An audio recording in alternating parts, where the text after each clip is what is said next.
Halo guys, selamat datang kembali di channel Sarjana Angker, yang mengungkap berbagai cerita sejarah dan mitos-mitos yang sangat akurat, fakta dan tajam.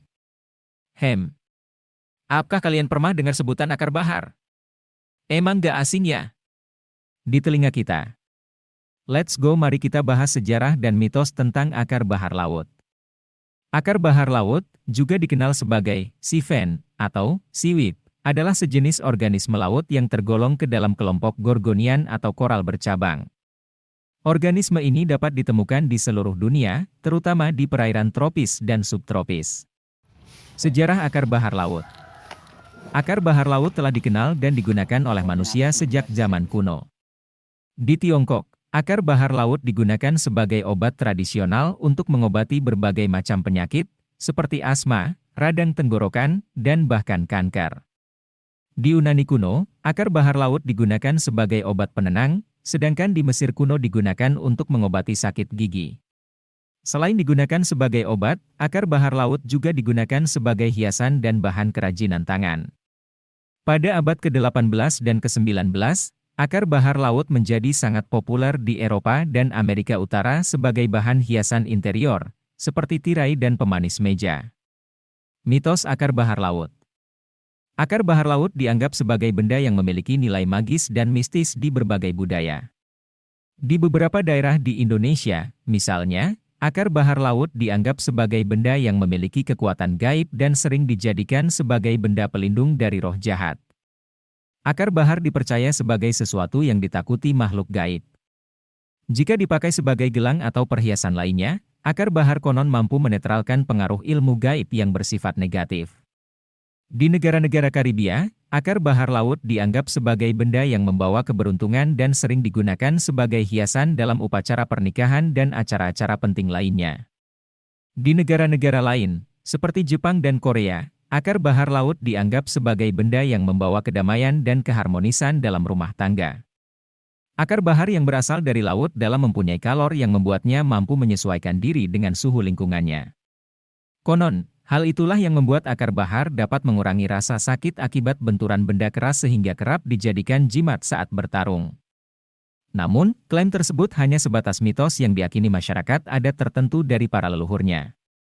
Diperlukan penelitian lebih lanjut untuk membuktikan kandungan yang terdapat dalam akar bahar. Dalam tulisan Gelang Uli Perhiasan Bertuah Khas Bali oleh Fernando RS menjelaskan, manfaat akar bahar tak hanya berkaitan dengan ilmu tertentu, tetapi juga untuk pengobatan rematik atau sakit pinggang. Caranya dengan meminum rendaman akar bahar tersebut. Meski umumnya berwarna hitam, ada juga akar bahar yang berwarna putih, belang hitam putih, coklat, kemerahan, hijau keemasan, dan lainnya. Warna tersebut dapat disesuaikan dengan kebutuhan masing-masing. Berikut contoh-contoh asli kerajinan tangan dari akar bahar.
Mau beli barang aksesoris kerajinan tangan ini? Bisa dicek toko Shopee saya, harga aman di kantong kok Dena, pastinya berkualitas. Nama Shopee-nya Sinarabadi Craft. Namun, perlu diperhatikan bahwa pengambilan akar bahar laut dari laut secara berlebihan dapat menyebabkan kerusakan pada ekosistem laut dan mengancam kelangsungan hidup spesies ini. Oleh karena itu, kita harus selalu memperhatikan keberlangsungan lingkungan dan melakukan tindakan yang bertanggung jawab terhadap sumber daya alam.